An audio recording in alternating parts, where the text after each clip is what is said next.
Grande. Welcome to the Better Baseball MLB DFS Playbook Podcast and live stream recording here for Tuesday's 12-game main slate. James, we are taking a first look at Tuesday's big gamer here, back to a 7:05 start time over on DraftKings. Howard Bender will be the man on the playbook for today, so make sure you check all of that out. And James and I, of course, will be back live at 5 p.m. Eastern, giving you all the updates, lineup changes, and all the news you need to know about before you set those DFS lineups. James, man, how are we feeling coming out of Monday's slate? Tuesday slate fixing to be an interesting one. We have cores, we have Great American, we have some elite pitching. We don't have a lot of value.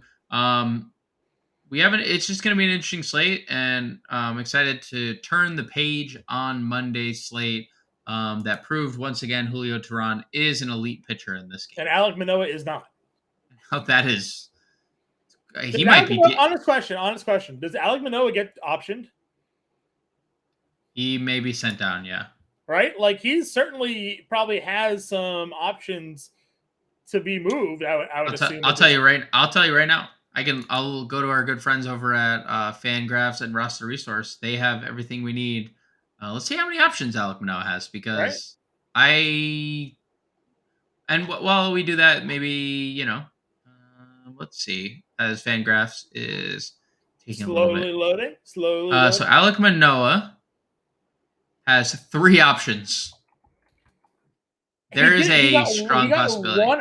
He got one out. He gave the grand slam. And then immediately back-to-back singles, and they were like, "All right, enough is enough." Because what was it? I'm checking this right now to see if my memory is refreshed correctly or not. But didn't Cliff Lee get sent down to the minors the year before he came back and won the Cy? Maybe. That sounds correct. I'm trying to see. 2007, he appeared in 20 games. 2008, he won the Cy Young Award.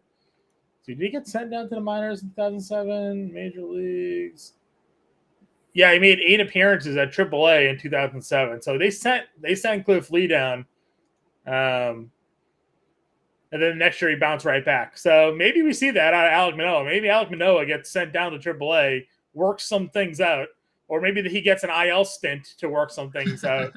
Right. But yeah, so that was a little recap of what happened on the Monday slate, because we were all in on Astros, and they came through that entire outfield, eligible plays. Any 4 of the outfielders on their roster all hit home runs. If you played Jordan, Tucker, Jokes, or Myers, they all homered. Jokes hit a grand slam. So we were all in on that. Aaron Nola and Andrew Abbott, our most expensive pitcher and our cheapest pitcher, the top 2 scoring pitchers on the slate here. So a lot of good things coming from Monday's 7-gamer, hopefully carrying on over to what we got going on here for 12 games. James, why don't we pop over to Vegas, take a look at some of the game totals and spreads. Yeah, Mitch Keller and the Pittsburgh Pirates, to no one's surprise, is the biggest favorite on the board, minus 225. Currently the only team fixing to be over minus 200 currently. Tony Gonsolin and the Los Angeles Dodgers are close behind, even though they're in Great American, minus 190 on the road for them. 165 are the Braves hosting the New York Mets and Carlos Carrasco. Minus 150 for Dane Dunning and the Texas Rangers against the Cardinals. Minus 170 for Clark Schmidt of the Yankees at home against the White Sox. And that's really it. That's all we have currently for Moneyline. Let's go over to over-under. So I don't currently have anything for cores. That's obviously the first thing we look at when we have a core slate. They don't have a line yet. It's probably just doesn't fit on the page. There's so many numbers because Dinelson Lamet is pitching for the Rockies. Maybe they're waiting on an official pitching announcement, possibly. I find this interesting, though. The Braves and the Mets have opened at 10 runs. Bryce Elder versus Cookie Carrasco. Bryce Elder's been pretty good this year. 9.5 implied runs in St. Louis and Texas. That game was projected to have a lot of runs on Monday. Did not happen. Arizona, Washington, 9.5. So those, and LA Dodgers and Reds have 10. So some good game environments to pick from. And obviously when we see the Colorado game, there's going to be a lot of implied runs in that one as well. Yeah, 100%. Let's dive into pitching here. When it comes to my favorite top pitchers on this slate, Keller is going to be a very chalky, obvious option Yep. going up against Oakland. We just tend to like to target Oakland pitching, but wheels starting to come off a little bit for Mitch Keller. 10 earned runs, 17 hits over the last 12 against Seattle and San Francisco here. Strikeout numbers are still nice, 8 strikeouts in both those games, but we expect the ownership to be here, but are you worried at all given recent form, Mitch Keller, when it comes to top price starters? No. Not really. I mean, Seattle's offense is really good, or San Francisco's offense rather is really good. Especially against right-handed pitching, we've said that all year long. Seattle's offense was in the midst of a very good stretch during that time. That was about the time when Julio Rodriguez started taking off. The strikeouts have been amazing, so I'm willing to overlook the kind of just bad luck type situations that he's Sure. run into. Because he's still missing a lot of bats, and Oakland isn't exactly a team that has much thump at all, if any. So yeah, I mean, still they have like the second highest strikeout rate or the highest strikeout rate after Monday's game against right-handed pitching. So no, I think Mitch Keller is my top arm despite the recent struggles. I'm trying to pull up. So just for context, John, game against San Francisco, Mitch Keller, 556 BABIP against. Sure. He had his ERA was 6. His FIP was 1.12. His xFIP was 2.44.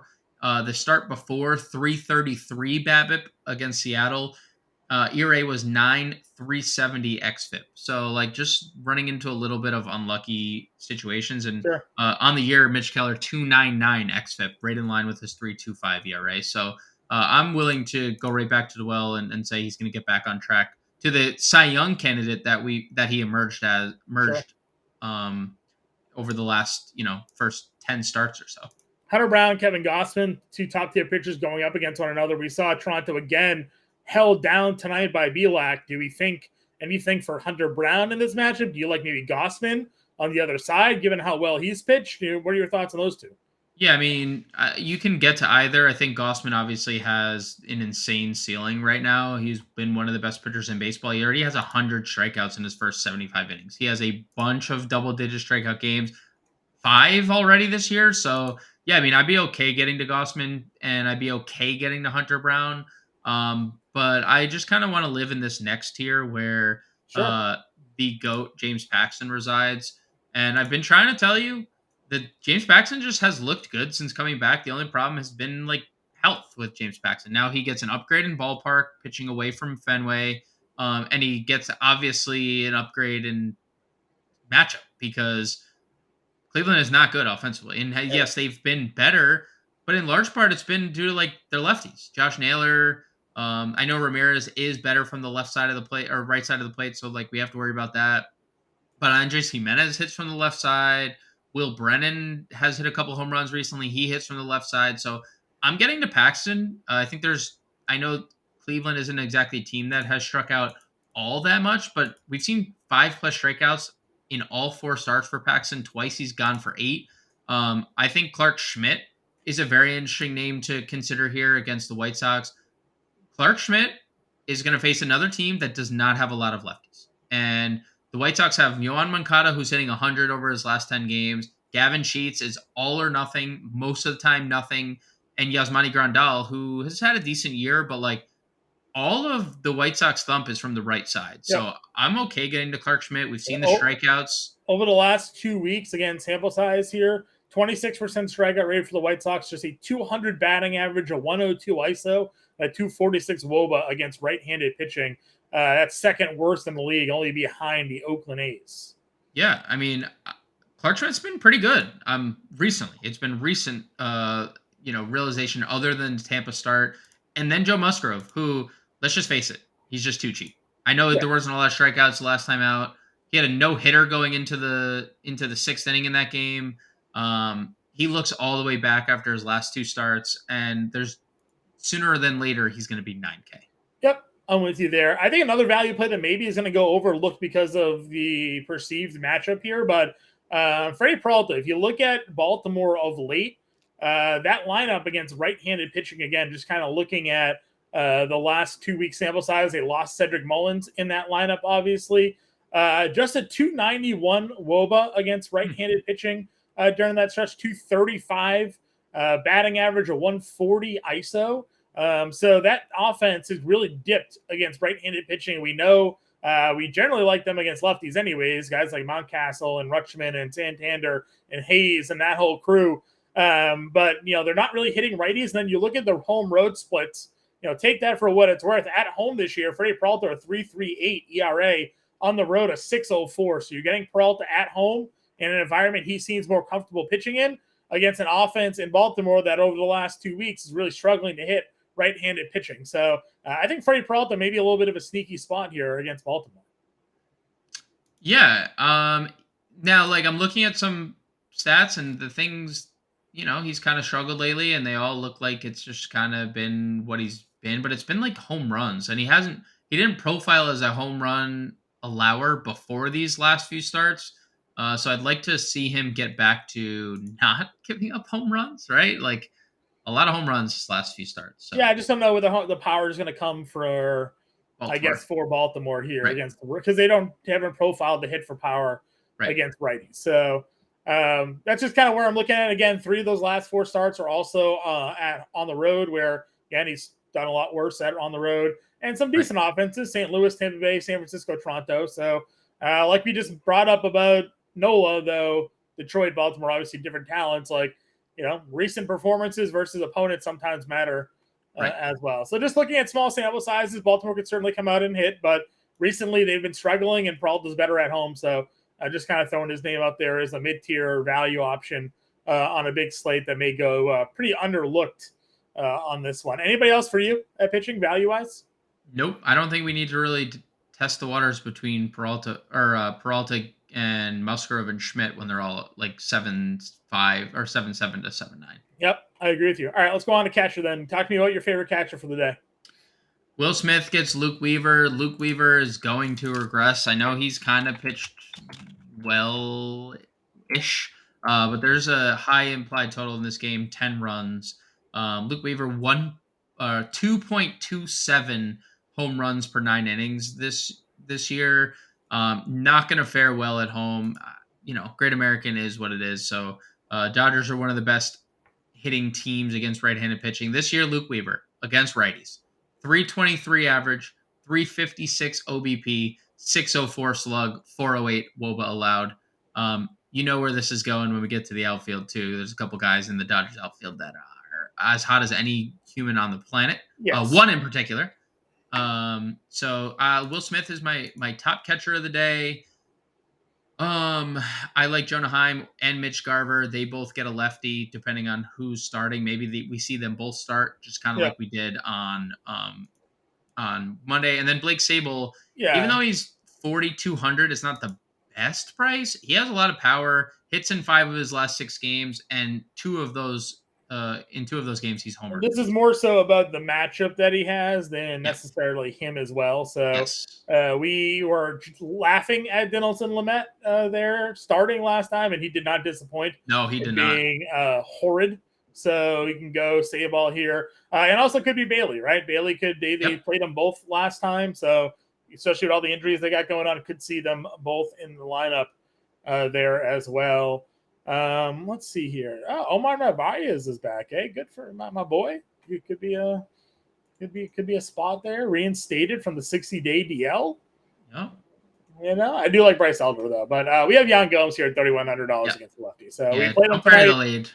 Played him tonight. He had a single in his first at bat. We'll see what happens. And then Al Gary homer tonight. I don't know if you like him against Logan Gilbert or not, but 2 value catches down here for us. I mean, Al Gary might just homer every slate at this point.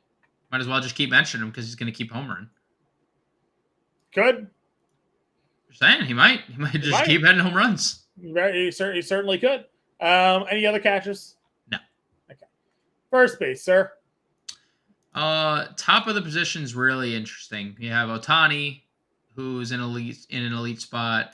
We have Freddie Freeman, who I think is going to probably be the chalk up here against Luke Weaver, even though Weaver's been worse against righties. It's just them being in Cincinnati. Yeah. I mean, come on. Exactly. Come on. No, I know. And Freeman's been as good as ever. 331 this year. Just Yeah. every year. Freeman was my number one play. I Yeah. wonder how many people get sucked into the Matt Olson play or not.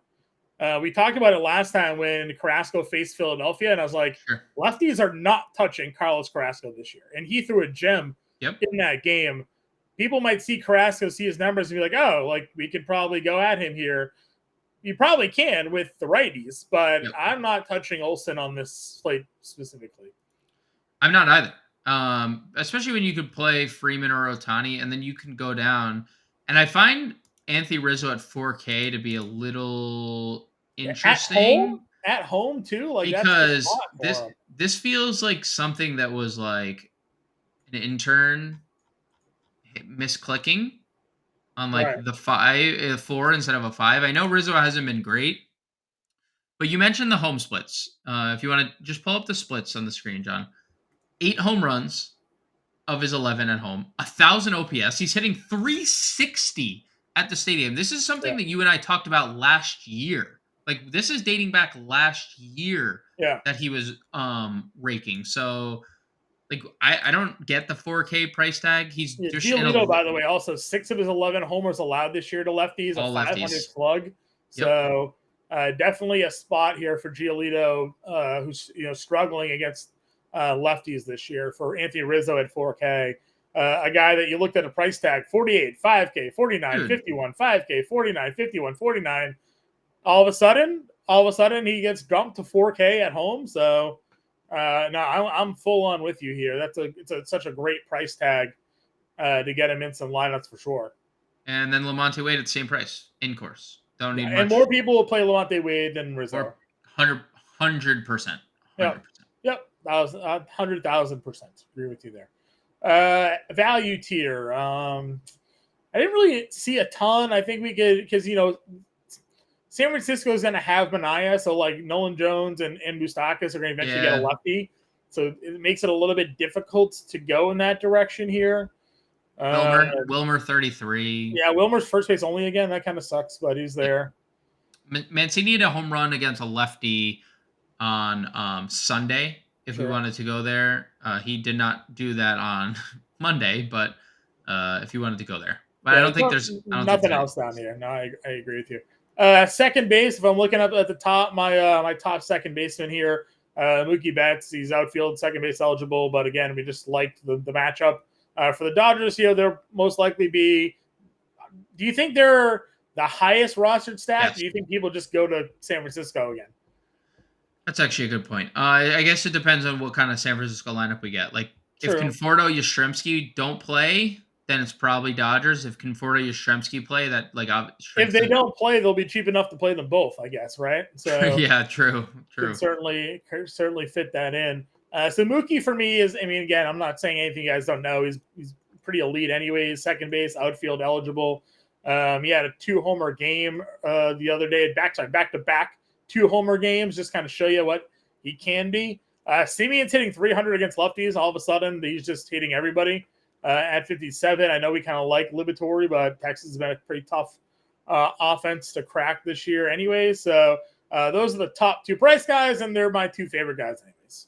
I'll throw Ketel Marte in there, 5K. He's been surprisingly good, and like we've been getting a lot of power out of him lately. You and I clowned on like that random 30 home run season that he gave us, and now 3 home runs his last 10 games. He's hit 6 against right-handed pitching this year when he's been typically better from the left side. So 332 WOBA against righties. Jake Irvin been a gas can, so I like Ketel Marte here at 5K. Okay. Casey Schmidt, second base shortstop now. Like that, $3,800. That definitely gives us some nice value at the second base position.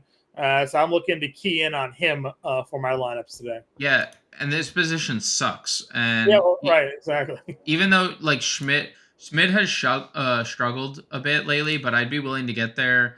That's so bad. I'll be anybody. It doesn't really matter. Anybody in that lineup, I believe, can break out against Jones and Lamet here. So. Blake Wisely, to your point, if he's in the lineup, he's a second base outfielder. A little pop in his bat. I'd be willing to go there. Jaquan Bay, if he cracks lineup, he stole another base on and Monday. He should, lefty righty spot. So. Yep. And Caprillian's been worse against lefties. And then Luis Rengifo has been a little better of late for LA. Chicago's starting Wisniewski. Rengifo hits in 3 straight, including a home run his last time out. 2,300. I kind of like the Angels stack Okay. against Wisniewski here. Just total throwaway play, but if Chavis is in the lineup against Henry, Okay. Just there's some power profile there. At Good history against left-handed. Yeah, in the past. Third base here. I know you like Devers. I know lefties against Bieber. He's just been so bad and the position's elite at the top. Yeah. So I'm struggling to get there. I just go to Jung here again, and even Riley. Just the way the righties are hitting Carrasco, and then Jung gets a lefty. Those are my two for this one. I do like Devers. I'm also interested in getting to McMahon. I know he's gonna get Manaea here, but like, dude, this guy has been a menace to society. 5 home runs over his last 10 games, 425 average, 1,400 OPS essentially over his last 10 from Ryan McMahon. I can get there. Max Muncy is going to be, he's due for a double home run game. He hasn't hit one in a little while. Josh Jung, Austin Riley, Machado has 2 hits tonight. This is a super elite top tier position. I think you can really get to anyone, even if you want to play Jose Ramirez against Paxton. It's not like Paxton's been completely lights out, right? So I'm not playing Jose Ramirez. I'm not either. I'm just saying, I'm just saying that there's merit to like every play. Bregman continued; he had another hit, continued his streak. Like there's literally a merit for every third baseman up top. Yeah, that's fine. I've scrolled down. I don't really see a lot of value that I love here. I mean, Josh Donaldson on the road. Yeah. Oh, I'm just kidding. He's at home, though. I was going to say. So, yeah, that would. There's not a lot. I mean, Rojas is at least 4K. Candelario this year has been hitting righties better than lefties, but historically it hit lefties better, 39. But there's really not a lot of value to be had on this slate. I didn't even realize that Gunnar Henderson was day to day. If he's out, it makes that Baltimore lineup even maybe easier for Peralta. Yep. So I don't know, man. Was there an obvious value third baseman for you that you were okay plugging in? I wouldn't say obvious. Like you could play Rengifo at third as well. The replacement for Gunnar Henderson could be Josh Lester. He had one hit and 2 RBIs in his debut when they called him up. He was okay. He had a lot of power at AAA before the call up, so he could be an option lefty righty against Peralta. Okay. Yeah, I guess if he's in the lineup and you're just looking to punt, the guy looks like another just monster human being. He looks like Todd Frazier a little bit. Yeah, he does look a little Todd Frazier there. 6'3", 225, so not as big as the. That's still a big boy. That's like a big guy. That's like A-Rod. Not 6'4", 280 like the. Guy there. So. Yeah, that guy's a brick house. Yeah, he's a monster. All right, let's go on over to shortstop then. When we're looking at our favorite shortstop plays of the day, does anybody stand out to you as an obvious plug-in? I mean, we've been playing Seager. He hits lefties. He's got one, but he's 56. Swanson's 52. Bichette against Browns 51. Any of those scream play me? Yeah, I like Swanson. Coming around against lefties, average up to 300 against lefties, 409 WOBA, and Tyler Anderson's been terrible against righties all season long. 306 average allowed, 910 OPS, 383 WOBA. I think there's going to be a lot of Cubs outfielders we get to here, considering the lefties are, I think there's a lot of Cubs interest in my opinion. Even Nico Horner, we didn't mention 321 average against lefties. There's a lot to like for the Cubs here. Yeah, he's just been expensive, Horner. That's really he has. And so is Dansby, 52. But Anderson's been that bad. If we're moving on down again, I know you can play Schmidt here. Perdomo, I think at 39 could be an option. But again, another position that feels like it's pretty top heavy just because of the matchups of our usual plays have on the slate.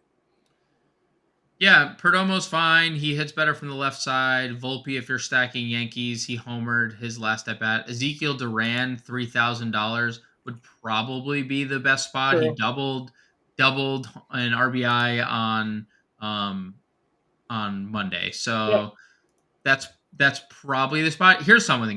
I got something for us, John. Okay. Ildemaro Vargas continues to literally rake for the Washington Nationals. $2,800. He's outfield shortstop eligible. 387, 6 extra base hits over his last 10 games, an 1100 OPS, homered in his last game. He's probably going to start due to the split advantage here. I'd like to know what his exact I got it right here. So he's up against a lefty. Yeah, he's up against a lefty. 636 slug, 955 OPS against lefties. Okay. Well, seems like a plug to me. I like that call. Tommy Henry, weirdly, has been terrible against lefties for what that's worth. Go figure. Yeah, go figure. All right, let's go to outfield then. We got a lot of top end talent. You mentioned that there's a couple of Dodgers that we're going to be looking in on here. Yeah. JD Martinez is 5K. He is the one. He is the chosen one. 325, 1124, 775 over the last 10.